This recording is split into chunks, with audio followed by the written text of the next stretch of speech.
What's going on, everybody? Mortem here, this time bringing you 7 of my favorite DLC expansions. I spend a lot of time reviewing games and talking about them in between those reviews, and typically we talk about the full games themselves, but today I thought we would talk about something slightly different. That is to say, the big DLC expansions that games sometimes get, and which ones stuck with me. And in fact, there were so many I wanted to talk about that I bumped up from my usual 5 and decided to do 7. Though an interesting thing about DLC and expansions these days is that I cover a lot of older CRPGs and everything on the channel, which I mention because expansions and DLC are technically a little bit different. And while I prefer to use the current language, which is to basically just call it DLC, but the word DLC can refer to anything from like 1 cosmetic items to something like the size of Blood and Wine from The Witcher 3. Whereas expansions were giant additions to a game, but these days those lines get a little blurry. But with no further ado, let's actually dive into this thing. First up on the list, we have Pathfinder Wrath of the Righteous and its Through the Ashes DLC, where the main game of Wrath of the Righteous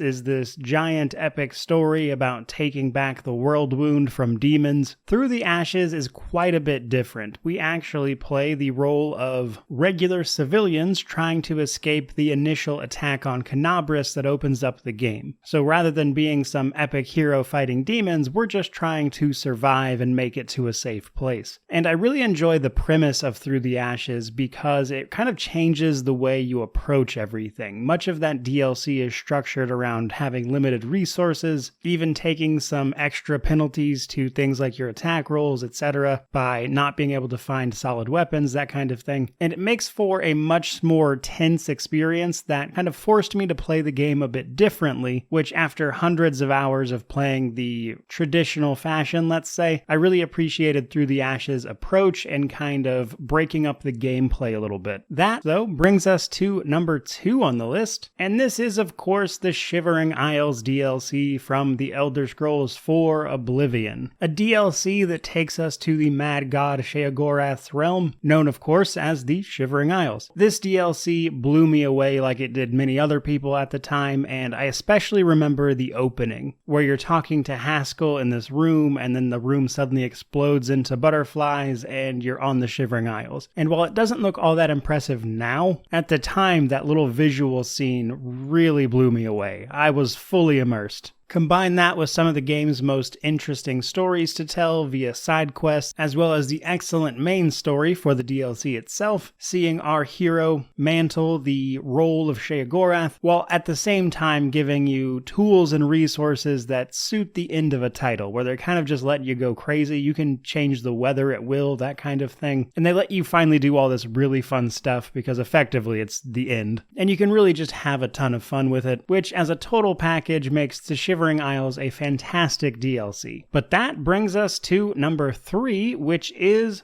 Baldur's Gate 2 and the Throne of Bhaal. The epic conclusion to the story of Baldur's Gate 1 and 2 that sees the Bhaal spawn deciding what they want to do with their divine lineage, which we handle through a series of very tough fights across the game's epic levels that sees all of our characters using everything they have available to them in their class, while also wrapping up the plot, which concludes in a truly epic fashion with a few surprise twists left to throw at you. And then at the end, we finally see a very satisfying conclusion where you get to make a choice about what to do, which finally brings an end to your character's story across 2 games and an expansion. And they really nailed the sort of epic feeling to this. It feels like a genuine conclusion to a long campaign. And it's a DLC where you can finally see all of your characters sort of firing on all cylinders, facing enemies that can actually still match you, which combined with the great storytelling makes for an incredibly memorable DLC. But then, finally, we have the game this list wouldn't be complete without, which is, of course, The Witcher 3 and its Blood and Wine DLC.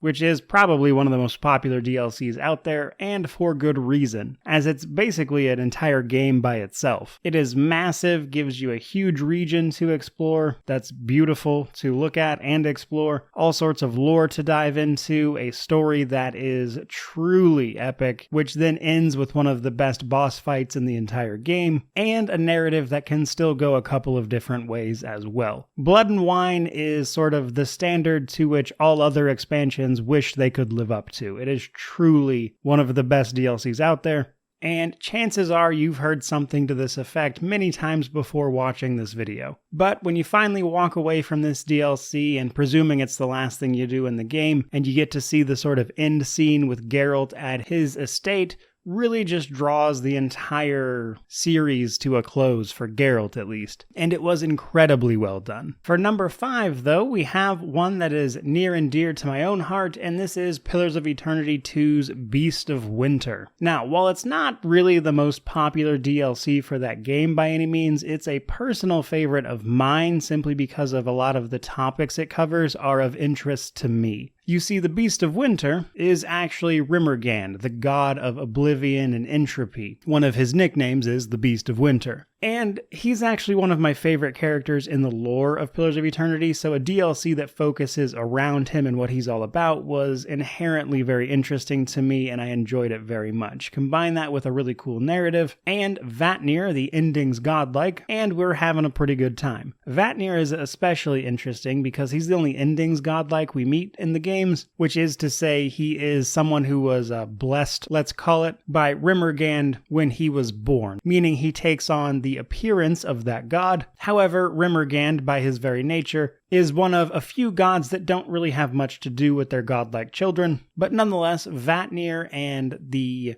people who worship Rimmergand and how all of that works being seen on display here is really cool to me as someone who was very, very interested in that lore, all of which makes for a very memorable DLC that saw a lot of screen time for my personal favorite figures in that universe. However, we aren't done yet, because next up we have Mask of the Betrayer, a standalone expansion of sorts to Neverwinter Nights 2, which follows the conclusion of the main story. And while it's technically a standalone expansion, I would recommend you play through the main game first to really get an appreciation for the expansion. It's not strictly speaking necessary, so don't feel like you have to, but there's a lot of little things that I appreciated because I had finished the main game first. But nonetheless, Mask of the Betrayer does a relatively good job of shoring up the terrible ending to the main campaign, while also bringing in a lot of companions and quests, etc., that are some of the best that the game has to offer. Combine that with multiple endings depending on your choices, conversations with incredibly important characters to the lore and the fundamental workings of the universe when it comes to Faerun, and it's such a great DLC that it somewhat manages to salvage the abysmal ending of the main campaign, which is a truly impressive feat. And alongside some unique mechanics, it's not likely to be a DLC you ever forget.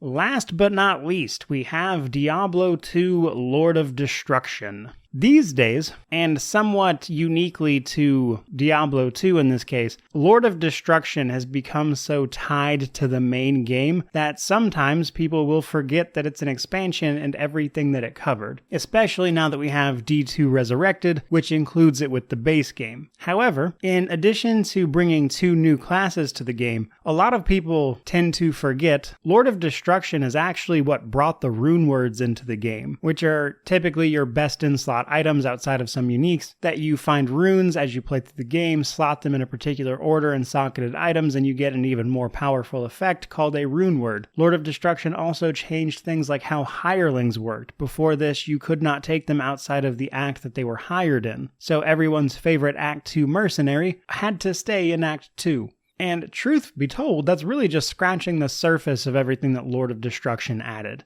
And because of this, Lord of Destruction is less a DLC and more of a required part of the experience if you really want to get the full game. Which is why these days when you're talking about Diablo 2, people just assume you've lumped the expansion in with it, because over the course of more than 20 years, and even with the remaster, it's become a fundamental piece of the game, which is really interesting to me because you don't really see that too often. Even with the other DLCs on this list, they're great, but they're additional aspects, whereas Diablo 2, it's kind of intrinsic to what the game is, at least these days. That is where we are going to wrap it up, guys. That is my 7 favorite DLC expansions. However, I would love to hear about some of your favorites. I'm almost certainly expecting someone to talk about Mass Effect 3's Citadel DLC, which is a great bit of fan service. Let me know all about that one and many others I'm sure that you personally enjoyed. I'd love to hear about them. So of course, like, comment, subscribe, all that YouTube jazz. But regardless of any of that, truly, thank you so much for watching. I really do appreciate it. May you wander in wisdom and have an amazing day.